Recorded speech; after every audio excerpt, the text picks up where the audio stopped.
l'histoire nous montre, et l'histoire récente nous montre que les hommes ont pu, à chaque grande épreuve, en tous les cas au XXe siècle, prendre conscience de l'absurdité des conflits et déjà progresser, tout petit peu bien sûr, à chaque fois ça n'est qu'un peu, mais avec, après les grandes guerres mondiales qui ont opposé les Européens entre eux déjà, et bien sûr plus largement, il y a eu tout de même des hommes qui ont pris conscience que cela suffisait et qu'il fallait, après ces millions de morts, ne serait-ce qu'au XXe siècle, passer à autre chose, et on commençait à envisager l'idée de l'Europe, et est née l'idée de l'Europe. Et elle est née de ces conflits successifs, comme Israël est né de la Shoah. Il y a donc cette douleur extrême que peut vivre l'humanité, qui lui donne à réfléchir, qui lui donne à penser. Et puis il y a eu la construction de l'Europe, et puis il y a eu 1989 avec la chute du mur, qui moi a continué à me faire rêver, à entrer dans le rêve que au moins je pouvais vivre. Et comme ça, sur un demi-siècle, on a pu voir évoluer les mentalités aussi et faire tâche. Ce n'est pas seulement une idée franco-allemande, mais petit à petit, ça s'est étendu. Et la chute du mur de Berlin, moi, à ce moment-là, je me suis dit, voilà, nous vivons la fin de l'histoire des conflits. Bon, c'était un petit peu utopique en effet. Mais le rêve, c'est qu'il se prolonge, que cet esprit s'étende à la planète, et qu'un jour, on ne voit plus les putschs militaires dans certains pays, comme moi j'en ai connu dans ma jeunesse, en Amérique latine, en Afrique, que l'idée du respect de l'autre pousse au moins à ces idées de démocratie, et fasse que la prise de conscience qui a été faite en Europe se fasse aussi à l'échelle mondiale, et que petit à petit on comprenne l'absurdité des conflits qui finalement ne mènent à rien. On l'a vu, l'histoire nous l'a prouvé. Voilà le rêve. Le rêve, c'est aussi bien sûr donner à manger à chacun. C'est surtout ça, et sauver les gens de ces maladies qui ne sont que la conséquence pour celles qui interviennent malheureusement sur les populations largement africaines, notamment, car il n'y a pas qu'en Afrique, donner à manger à tout le monde et éviter ces épidémies terrifiantes qui sont dues justement à la pauvreté avant tout, et à la malnutrition et au cantonnement des populations par irrespect de l'esprit démocratique et de l'esprit humaniste. Tout ça contribue à créer ce rêve humaniste auquel je suis attaché depuis l'enfance.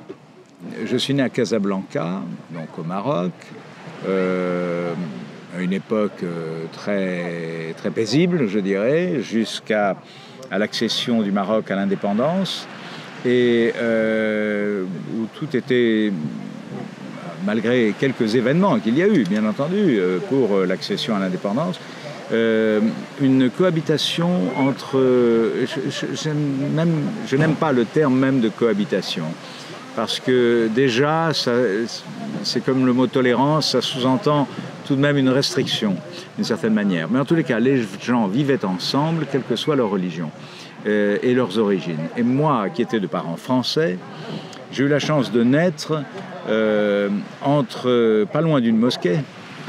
Je fréquentais l'école des Pères de Foucault, et nous avions à la maison une nounou qui était ma nounou, qui était juive Chleu.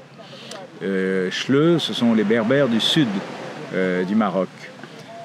Et donc, elle avait des enfants, elle était la fille d'un rabbin, et mes parents, je jouais avec ses enfants bien sûr, et mes parents me poussaient à justement découvrir la vie de cette famille juive, très pratiquante, et pour cause, puisque l'un des leurs était rabbin.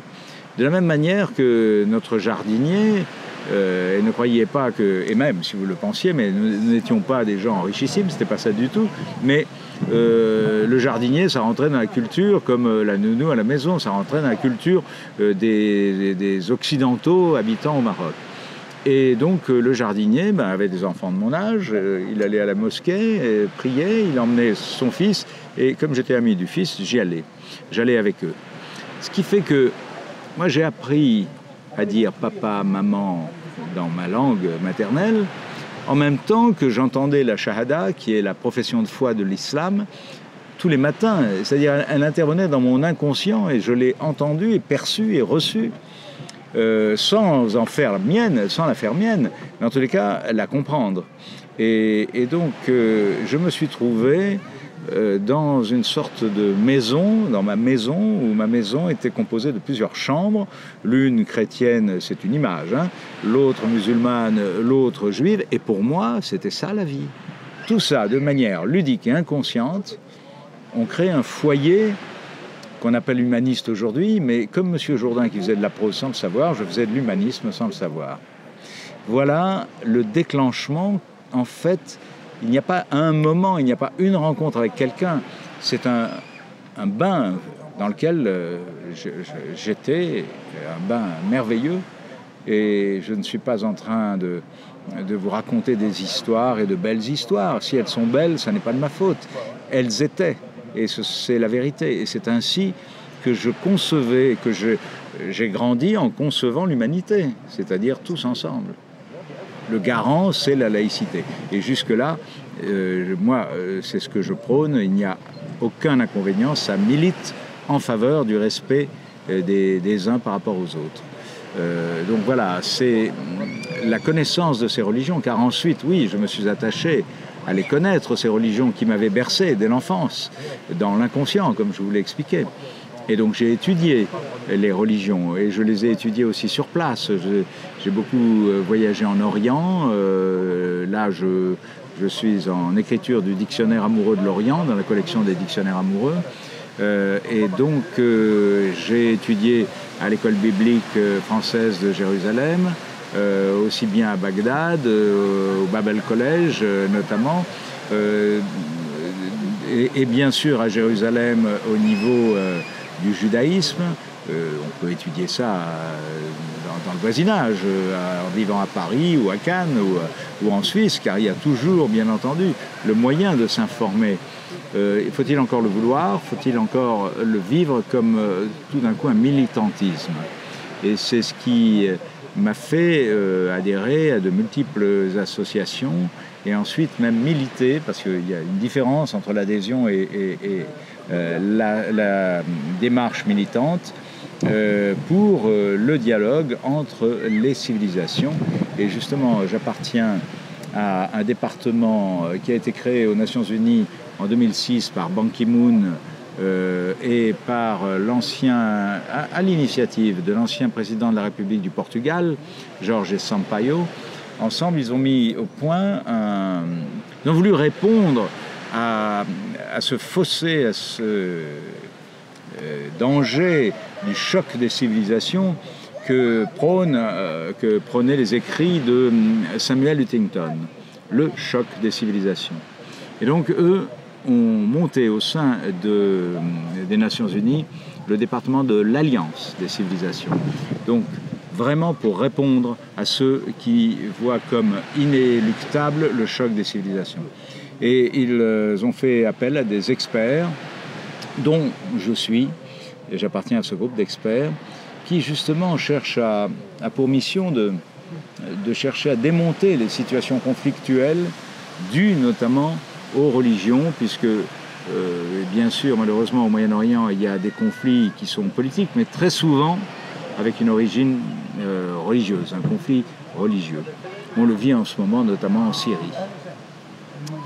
Voilà ce qui m'a amené à ce militantisme, car on peut être militant humaniste. C'est ce que je suis.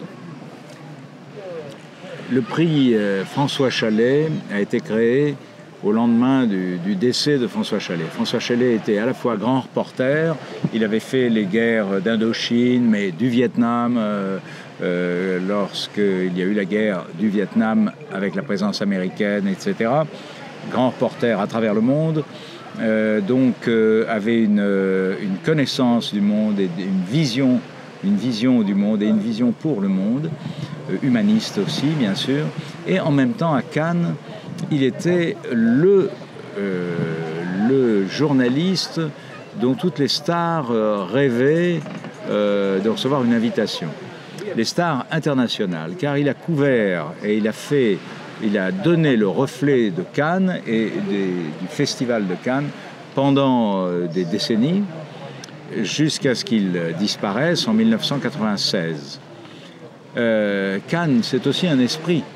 Le choix des films dans le cadre de la sélection officielle, là aussi, milite pour une certaine ouverture d'esprit.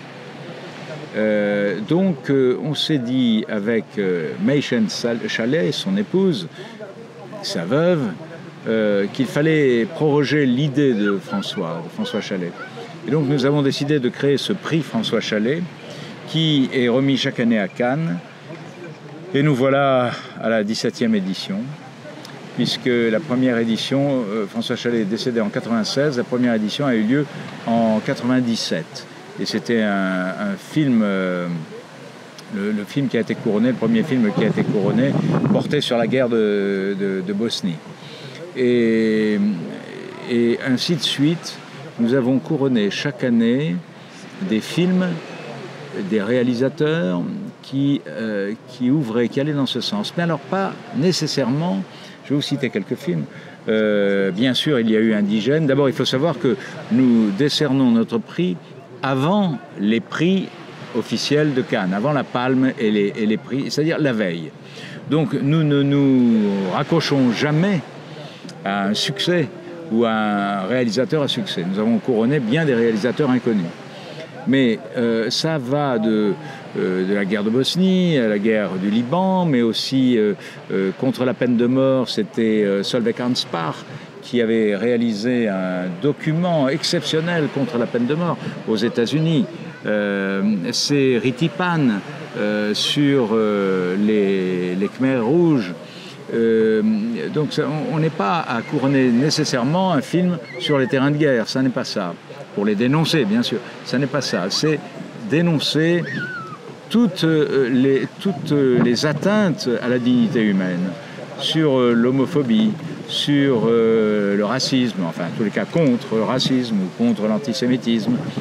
Et voilà la définition du prix, parce que c'était la pensée de François Chalet, qui était vraiment un ami personnel, dont j'ai été même l'éditeur sur plusieurs ouvrages. Et c'est ce qui nous conduit, là, les films que nous avons vus à Cannes cette année sont porteurs de cet esprit. De très nombreux films. Bien sûr, certains sont différents, il y a même des comédies, etc. Mais à Cannes, il y a cet esprit qui est ouvert. Et dans cet esprit d'ouverture, eh bien, nous allons chercher ce qui est le plus militant, le plus engagé dans l'humanisme. Voilà ce que nous allons couronner chaque année, et j'espère longtemps encore, de la même manière que le prix François Chalet couronne aussi des journalistes et donne des bourses à des journalistes. Alors, ce n'est pas le prix du cinéma, mais c'est le prix journaliste qui s'appelle les bourses des jeunes reporters, où avec certains médias français, nous couronnons des journalistes qui viennent proposer des projets dans l'audiovisuel, dans l'écriture, dans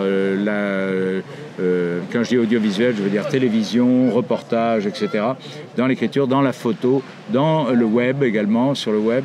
Et donc, chaque année, nous remettons des bourses et nous trouvons également, avec nos partenaires, qui sont Le Figaro, qui sont France Télévisions, etc., nous trouvons un stage à ces jeunes lauréats dans les médias qui sont nos partenaires. Comme à Cannes, pour le festival de Cannes, la partie prix François Chalet du film, nous sommes parrainés par France Télévisions. Donc voilà, nous sommes entourés de médias qui ont compris dès l'origine l'importance du prix François Chalet et qui nous appuient sans cesse. Et j'espère prorogeront leur aide aussi longtemps que le prix vivra.